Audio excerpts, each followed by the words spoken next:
नमस्कार दोस्तों, उत्तर प्रदेश के प्रयागराज शहर के अपकमिंग मेगा प्रोजेक्ट सीरीज में आप सभी का स्वागत है। अभी तक मैंने अलीगढ़, आगरा, लखनऊ, काशी, अयोध्या, गोरखपुर, कानपुर जैसे बड़े बड़े शहरों की अपकमिंग मेगा प्रोजेक्ट सीरीज बना चुका हूं, तो नहीं देखें तो जरूर हमारे चैनल को चेकआउट करें।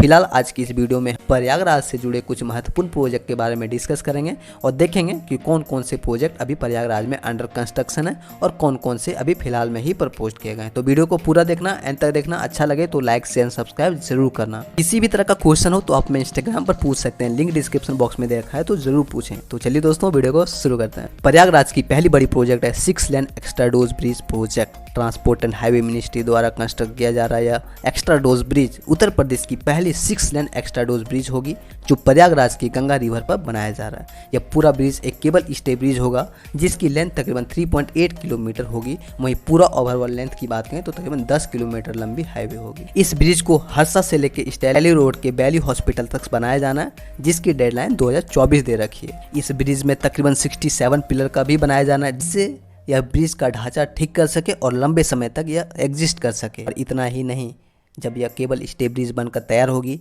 तो पूरे स्टे केबल ब्रिज में एलईडी लाइट्स को लगाया जाएगी, ताकि इसका रात को भी एक मनोरम दृश्य देखने को मिले।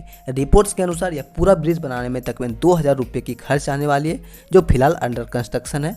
ऐसे में देखना होगा कि 2024 तक यह बनकर तैयार होती है या फिर डिले होती है। प्रयागराज की दूसरी बड़ी प्रोजेक्ट है Naini multi modal transit hub project. Prayagraj smart city के तहत बनाया जा रहा है यह मल्टी मॉडल ट्रांसिट हब विश्व स्तरीय के रूप में इसे बनाया जाना है, क्योंकि अभी रिसेंट में ही हमने देखा कि यहाँ पे मेट्रो जैसी प्रोजेक्ट, बुलेट ट्रेन जैसी प्रोजेक्ट, बड़े बस टर्मिनल्स जैसे बड़े बड़े प्रोजेक्ट प्रपोज किया गया और इन सभी को एक साथ मिलाकर इस मल्टी मॉडल ट्रांसिट हब को बनाया जाना है, जो कि प्रयागराज के नैनी में ही बनाया जाना है। एक बार यह पूरा मल्टी मॉडल ट्रांसिट हब बन जाने के बाद यह पूरा एरिया एक पूरी तरह से डिस्ट्रिक्ट के रूप में उभर कर आएगा, क्योंकि इस मल्टी मॉडल ट्रांसिट हब के आसपास में बहुत सारे ऐसे बड़े बड़े शॉपिंग कॉम्प्लेक्स इत्यादि को ओपन किया जाएगा, क्योंकि यहाँ पे पब्लिक से डिमांड ज़्यादा होगी, क्योंकि एक ट्रांसपोर्ट हब होगी और इसीलिए यह पूरा एरिया एक बिजनेस डिस्ट्रिक्ट के रूप में उभर कर आएगा। ऐसे में देखना होगा कि नैनी का यह मल्टी मॉडल ट्रांसिट हब, जो कि विश्व स्तरीय रूप में बनाया जाना है, वो कब तक बनकर तैयार होता है। फिलहाल तो अभी लैंड एक्विजिशन का काम तेजी से हो रहा है, अब देखना होगा कब तक इसकी कंस्ट्रक्शन शुरू होती है, कब तक इसे बनाकर पूरा किया जाता है। प्रयागराज की तीसरी बड़ी प्रोजेक्ट है नेशनल वाटरवे 1 प्रोजेक्ट। हम सभी को पता है कि भारत सरकार अपनी महत्वाकांक्षी प्रोजेक्ट के रूप में वाटर ट्रांसपोर्ट को ढुलाई के लिए नेशनल वाटरवे प्लान तैयार किया गया है, जो मुख्य तौर पर तो 5 नेशनल वाटरवे प्रोजेक्ट को प्रपोज किया गया है, बट वैसे देखा जाए तो 111 वाटरवे रूट्स को तैयार किया गया है। मुख्य तौर पर अगर मैं नेशनल वाटरवे 1 की बात करूं तो यह प्रयागराज से होते हुए हल्दिया तक, यूपी, बिहार, झारखंड के रास्ते वेस्ट बंगाल तक पहुंचेगी, जिसकी लेंथ तकरीबन 1620 किलोमीटर होगी, यानी कि 1620 किलोमीटर। इस रूट में मुख्य तौर पर 3 नदियां होगी, गंगा, भगीरथी और हुगली नदी, जो ऐसा माना जाता है कि ये तीनों नदियां गंगा नदी का ही स्वरूप है, बट अलग अलग लोकेशन होने की वजह से इसका नाम चेंज हुआ है। नेशनल वाटरवे 1, जो कि हल्दिया पोर्ट से शुरू होकर प्रयागराज तक आएगी, जिसमें हावड़ा, कोलकाता, सरन, भागलपुर, मुंगेर, पटना, गाजीपुर, वाराणसी जैसी शहर को भी कनेक्ट किया जाना है और इन सभी जगह पर बहुत ही विश्व स्तरीय के रूप में लॉजिस्टिक हब इत्यादि को बनाया जाएगा, ताकि यहाँ से ट्रांसपोर्टेशन की जितने भी सामान होंगे उसे एक जगह से दूसरे जगह में ट्रांसपोर्टेशन में ईजी होगा। और इसीलिए सभी पोर्ट्स को बहुत ही विश्व स्तरीय के रूप में डेवलप किया जाना है, जिससे कारोबार सही से चल सके। एक बार यह वाटरवे अगर बन जाती है तो कहीं ना कहीं जो ट्रांसपोर्टेशन की क्षमता है वो कहीं ना कहीं जरूर इंक्रीज करेगी। इंक्रीज करने से हमारे देश की जो इकोनॉमी होगी उसमें थोड़ी बहुत जरूर सुधार होगी, साथ ही साथ लोगों को रोजगार भी मिलेगा और विकास में काफ़ी रफ्तार भी पकड़ेगी। ऐसे में देखना होगा कि सभी नेशनल वाटरवे कब तक बनकर तैयार होता है। वैसे अभी तो मुख्य तौर पर देखा जाए तो ऑपरेशनल ही है, बट हाँ पूरी तरह से डेवलप होने में समय लग सकता है, तो देखते हैं ये कब तक पूरी तरह से डेवलप होती है। प्रयागराज की नेक्स्ट बड़ी प्रोजेक्ट है Prayagraj inner ring road project. 65 kilometre लंबी यह रिंग रोड प्रयागराज के लिए एक बहुत ही महत्वपूर्ण प्रोजेक्ट में से एक है, जिसे कानपुर से वाराणसी जाने वाली नेशनल हाईवे 2 पर बनाए जाने। एक बार बन जाने के बाद प्रयागराज की जो भी ट्रैफिक की समस्या है उसमें थोड़ी बहुत राहत देखने को जरूर मिलेगी, साथ ही साथ इस पूरे रिंग रोड के आसपास रोजगार के अवसर मिलेंगे।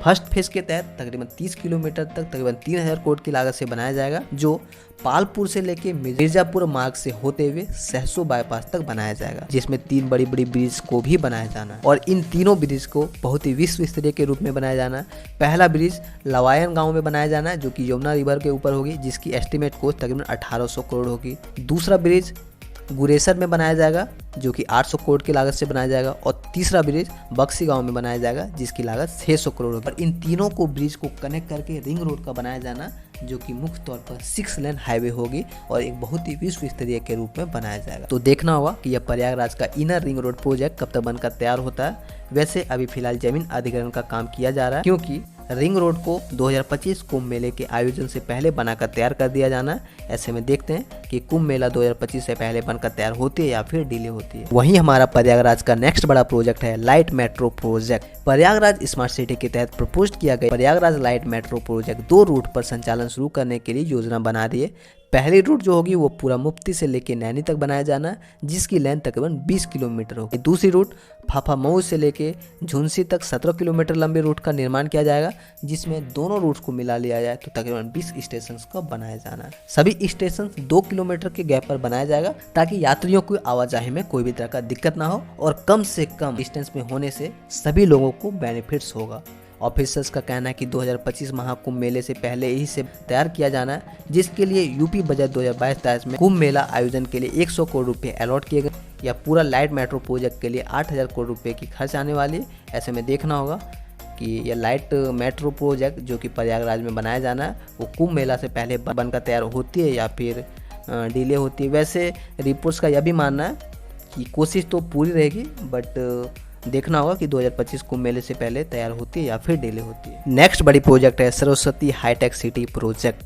इलाहाबाद के नैनी में प्रपोज किया गया फ्यूचर हाईटेक सिटी 1138 एकड़ में बनाया जाना है जिसे एक स्मार्ट सिटी के तहत industrial area, commercial area, institution area, residential area, sports area, green area, water front के रूप में इसे तैयार किया जाना है। इस सरस्वती हाईटेक सिटी के अंतर्गत इंफ्रास्ट्रक्चर को एक प्लान तरीके से बनाया जाएगा जहां पर stadiums, library, signature bridge, IIT, NIT, AIIMS, law college इत्यादि को एक बहुत ही प्लान तरीके से विश्व स्तरीय के रूप में बनाया जाएगा। सरस्वती हाईटेक सिटी का गठन 2016 में यूपीईआईडीए द्वारा शुरू किया गया था बट 2017 में गवर्नमेंट चेंज होने की वजह से ज़्यादा कुछ तो प्रोग्रेस नहीं हो सका। बट हाँ, अभी यहाँ पर गवर्नमेंट काफ़ी सारे इनिशिएट ले रहे हैं, काफ़ी सारे इन्वेस्टमेंट कर रहे हैं जैसे कि रिंग रोड को बनाना, सिग्नेचर ब्रिज को बनाना और भी बहुत सारे प्रोजेक्ट हैं जो कि आज के डेट में सरकार बना रही है और धीरे धीरे करके यह परिवर्तन की ओर बढ़ रही है। अगर आप इसको गूगल मैप में देखेंगे तो आपको पता चलेगा कि जैसा कि आपको यह सरस्वती हाईटेक सिटी का आर्किटेक्ट है, जैसा डिज़ाइन है वैसा ही आपको गूगल मैप पे देखने को मिलेगा। बट हाँ, अभी वहाँ पे कोई भी तरह की कंस्ट्रक्शन नहीं हुई है। अभी 2-4 बिल्डिंग्स ही वहाँ पे दिखाई देगी जो कि अभी अंडर कंस्ट्रक्शन है। बट हाँ, यह एरिया काफ़ी डिमांडेबल है तो ऐसे में जल्द से जल्द यहाँ पे लोग इन्वेस्ट करेंगे और जल्द से जल्द मुझे लगता है कि ये एक विश्व स्तरीय के रूप में परिवर्तन होगा। तो देखना होगा कि कब तक बनकर तैयार होता है। वही प्रयागराज की जो सबसे बड़ी प्रोजेक्ट है वो है नया एयरपोर्ट प्रोजेक्ट। फिलहाल प्रयागराज एयरपोर्ट से भारत के सिर्फ 12 शहरों के लिए फ्लाइट मिलती है और सबसे दुर्भाग्य बात यह भी है कि इतना पुराना शहर होते हुए भी यहाँ से सिर्फ और सिर्फ 12 शहरों के लिए कनेक्टिविटी है, वहीं एक भी इंटरनेशनल फ्लाइट्स यहाँ पर नहीं मिलती। अब इसी एयरपोर्ट को एक्सटेंशन करने की उम्मीद में है या फिर एक नए एयरपोर्ट को बनाने की योजना बना रही है। ये दोनों डिपेंड करता है कि ज़मीन कहाँ पे अवेलेबल होती है क्योंकि इस एयरपोर्ट को बनाने के लिए तकरीबन 600 एकड़ ज़मीन की तलाश है। अगर 600 एकड़ ज़मीन इसी एयरपोर्ट के आसपास बनती है तो कहीं ना कहीं इसी एयरपोर्ट के पास एक विश्व स्तरीय के रूप में ज़रूर बनाया जाएगा। अगर ऐसा नहीं होता है तो 600 एकड़ ज़मीन की तलाश कहीं और की जाएगी जिसके लिए अभी ज़मीन चिन्हित करने का काम किया जा रहा है। ऐसे में देखना होगा कि यह 600 एकड़ वाली नया एयरपोर्ट कहाँ पर बनता है और कब तक बनकर तैयार होता है। रिपोर्ट्स के अनुसार एयरपोर्ट अथॉरिटी ऑफ इंडिया 2025 से पहले इस एयरपोर्ट को घोषणा करने की उम्मीद में है। देखना होगा कि एयरपोर्ट अथॉरिटी ऑफ इंडिया कब तक ऐलान करती है। फिलहाल देखना होगा कि क्या अपडेट्स आती है। इसके अलावा भी आज प्रयागराज में कई सारे बड़े बड़े प्रोजेक्ट हैं जो मैं किसी दूसरे पार्ट में कवर करने की कोशिश करूंगा।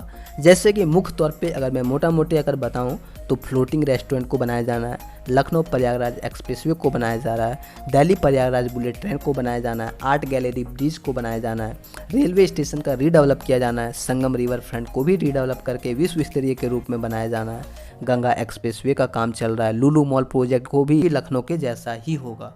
इसके अलावा कल्चरल कॉम्प्लेक्स को, बस टर्मिनस इत्यादि को बनाया जाना है। तो मैं इसके लिए एक अलग से एक सेपरेट वीडियो जल्द से जल्द लाने की कोशिश करूंगा। तो प्लीज़ आप हमारे चैनल को सब्सक्राइब करके नोटिफिकेशन बटन जरूर दबा लें ताकि हमारे आने वाले वीडियोस की आपको नोटिफिकेशन मिल सके और आप हमारे वीडियोस को देख सकें। तो चलिए दोस्तों, आज का वीडियो यहीं पे एंड करते हैं। आई होप वीडियो अच्छा लगा होगा। अगर अच्छा लगा तो लाइक शेयर सब्सक्राइब जरूर करें। कोई भी क्वेश्चन हो तो आप मेरे इंस्टाग्राम पर पूछ सकते हैं, लिंक डिस्क्रिप्शन बॉक्स में दे रखा है, तो ज़रूर पूछें। तो चलिए दोस्तों, मिलते हैं नेक्स्ट वीडियो में। जय हिंद।